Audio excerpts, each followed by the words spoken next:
আসসালামু আলাইকুম দর্শক, কেমন আছেন সবাই? আশা করি আল্লাহর রহমতে সবাই ভালো আছেন। আলহামদুলিল্লাহ আমি ভালো আছি। আবারও চলে আসলাম দারুণ মজাদার রেসিপি নিয়ে। আজকে আমি করে দেখাবো রসমালাই বানানো সহ ছানা তৈরি সকল টিপস অ্যান্ড ট্রিক সহ। আশা করি আজকে রেসিপিটা আপনাদের কাছে ভালো লাগবে। দেখতেই পাচ্ছেন কতটা সুন্দর হয়েছে। দেখতে যেমন সুন্দর হয়েছে, খেতেও কিন্তু অসাধারণ। রেসিপিটা যদি জানা থাকে খুব সহজে কিন্তু বাসায় বানিয়ে নিতে পারবেন। চলুন তাহলে শুরু করি। এখন একটা হাঁড়িতে নিয়ে নিব গরুর দুধ 1 কেজি। আপনারা প্যাকেটের দুধ নিলে ফুল ক্রিম দুধই নিতে হবে। লো ফ্যাট দিয়ে কিন্তু ছানা ভালো হবে না। এখন নেড়ে ছেড়ে নিব একটা বলক আসা পর্যন্ত। অনবরত নেড়ে ছেড়ে নিতে হবে যেন নিচে উপরে সর না পড়ে। এখন একটা বাটিতে নিয়ে নেব 2 টেবিল চামচ পানি, 2 টেবিল চামচ ভিনেগার দিয়ে ভালোভাবে মিশিয়ে নিব। এদিকে দুধটা কিন্তু সরপতে দেওয়া যাবে না, এতে করে ছানাটা ভালো হবে না। তো আমি নেড়ে ছেড়ে দিচ্ছি। দুধটা বলক চলে এসেছে। এরপরে আমি চুলাটা বন্ধ করে দিব। নেড়ে ছেড়ে ঠান্ডা করে নেব। আমি 2-3 মিনিট মতো নেড়ে ছেড়ে ঠান্ডা করে নিয়েছি দুধটাকে। বেশি ঠান্ডাও না আবার বেশি গরমও না, এই অবস্থায় ভিনেগারের মিশ্রণটা দিতে হবে। তো আমি অল্প অল্প দিচ্ছি আর নেড়ে ছেড়ে দিচ্ছি। কয়েক সেকেন্ডের মধ্যে কিন্তু আমার দুধটা ছানা কাটতে শুরু করে দিয়েছে, দেখতেই পাচ্ছেন।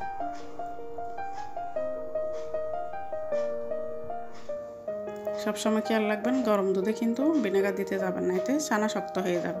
অন্যদিকে একটা বাটি নিয়ে নিয়েছি, উপরে দিয়ে দিয়েছি স্ট্রেনার, একটা নিয়ে নিয়েছি পাতলা সুতির কাপড়। আপনারা কালার ওঠে না এরকম কাপড়ে নেওয়ার চেষ্টা করবেন। আমি কাপড়টা সবসময় ইউজ করি, তাই আমি এটাই নিয়েছি। এখন ছানাটা ঢেলে নিব। ঠান্ডা পানি দিয়ে কয়েকবার ধুয়ে নিব।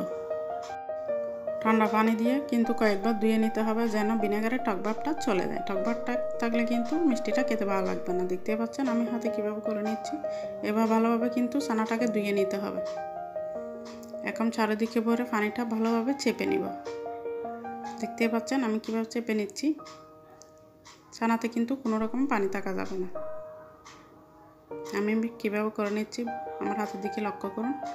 এটা বলে বোঝানো যাবে না, ভিডিও দেখে বুঝে নিতে হবে। ছানা যেহেতু কম সময়ে কিন্তু পানিটা সহজে ঝরে যাবে। বেশি ছানা হলে কিন্তু সময় বেশি লাগবে। আমার 2 ঘন্টা লেগেছে পানিটা ঝরতে। এভাবে লটকায় রাখবো যে কোনো একটি জায়গায়। দেখতেই পাচ্ছেন আমার ছানাটা 2 ঘন্টা হয়ে গিয়েছে। এখন আমি ছানাটা খুলে দেখাচ্ছি আপনাদের কেমন হয়েছে। এখানে নিয়েছি 1 চা চামচ ময়দা, সামান্য পরিমাণে বেকিং পাউডার, 1 চা চামচ চিনি। এখন ছানার দলাটা আমি ভেঙে নেব, একটু মথে নেব। আমার মথে নেওয়া হয়ে গিয়েছে। এখন শুকনো উপকরণগুলো মিশিয়ে নেব।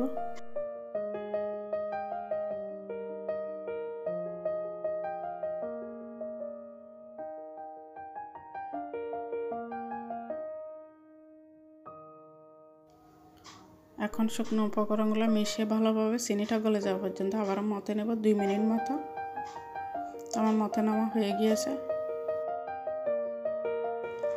এখন হাতের তালু দিয়ে লম্বা করে শেপ দিয়ে নেব এবং ছোটো ছোটো লেচি কেটে নেব। এতে করে সবগুলো মিষ্টি এক সমান হবে। এখন একটা লেচি নিয়ে আপনাদের দেখিয়ে দিচ্ছি কীভাবে বানাতে হয়। প্রথমে হাতে চেপে চেপে নিতে হবে। আপনারা ভিডিও দেখে লক্ষ্য করেন, এটা বলে বোঝানো যাবে না। এখন হাতের আঙুল দিয়ে ঘুরিয়ে ঘুরিয়ে গোল করে নিব। আমি দুইভাবে করি, দুইটাই আপনাদের দেখিয়ে দিব। যেটা আপনাদের কাছে সহজ মনে হয় সেভাবে বানিয়ে নেবেন। একটা মিষ্টি হয়ে গিয়েছে, দেখতেই পাচ্ছেন। এখন আবারও একটা করে দেখিয়ে দিচ্ছি। হাতের তালুতে আঙুল দিয়ে ঘুরিয়ে ঘুরিয়ে গোল করে নিতে হবে। আপনাদের কাছে যেটা সহজ মনে হয় সেটাই করে নেবেন।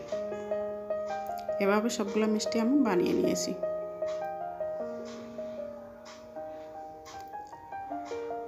এখন শিরাটা রেডি করে নেব। চুলে একটা হাঁড়ি বসিয়ে দিয়েছি, দিয়ে দিব 1 কাপ চিনি, দিয়ে দিব 5 কাপ পানি,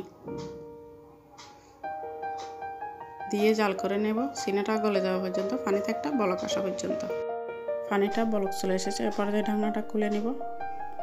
একটা ছিদ্র ছিল, এটা আমি লবঙ্গ দিয়ে বন্ধ করে দিয়েছি। এখন আমি মিষ্টিগুলো দিয়ে দিব। এখন ঢেকে রান্না করব হাই হিটে 7 মিনিট। 7 মিনিট কিন্তু ঢাকনাটা খোলা যাবে না। ছিদ্র ছিল, এটাও আমি বন্ধ করে দিয়েছি যাতে কোনো বাতাস বাইরে বের না হয়। যদি বের হয় মিষ্টিটা ভালো হবে না। এই তো আমার 7 মিনিট হয়ে গিয়েছে, দেখতেই পাচ্ছেন। আপনারা চাইলে হাত দিয়ে এরকম ঝাঁকিয়ে দিতে পারেন। ঢাকনাটা কোনো মতে খুলতে যাবেন না। এই তো আমি এখন ঢাকনাটা খুলে নিচ্ছি। আমার 7 মিনিট হয়ে গিয়েছে, দেখতেই পাচ্ছেন। ফুলে কিন্তু ডাবল হয়ে গিয়েছে। আমি একটু আলতো হাতে নেড়ে ছেড়ে দিচ্ছি মিষ্টিগুলোকে সব দিকে যেন ভালোভাবে হয়। এখন মাঝারি আছে জাল করে নেব 12 মিনিট। আমার শিরাটা একটু ঘন হয়ে গিয়েছিল, তাই আমি 1 কাপের মতো পানি দিয়েছি। দেখতেই পাচ্ছেন উপরে চলে এসেছে। আপনাদের যদি এরকম না আসে আপনারা চাইলে 1 চামচ ময়দা দিয়ে 2 চামচ পানি দিয়ে মিশিয়ে উপরে দিয়ে দিতে পারেন। এতে করে উপরে একটা জাগ আসে যে মিষ্টি চারিদিকে ভালোভাবে হয়। তো আমার মিষ্টিটা হয়ে গিয়েছে, আমি নামিয়ে নিয়েছি। অন্যদিকে মালাইটা আমি রেডি করে নিব। একটা হাঁড়িতে দিয়ে দিব 2 কাপ দুধ, দিয়ে দিব 2 টেবিল চামচ গুঁড়া দুধ, দিয়ে দিব 2 টেবিল চামচ চিনি দিয়ে জাল করে নিব। এতো বলক চলে এসেছে। এই পর্যায়ে নেড়ে ছেড়ে দুধটাকে একটু ঘন করে নিতে হবে। তো আমার মালাইটা রেডি হয়ে গিয়েছে। এদিকে আমার মিষ্টিটাও ঠান্ডা হয়ে গিয়েছে। এখন নিয়ে নিব একটা জালিতে, যেন এক্সট্রা পানিটা ঝরে যায়।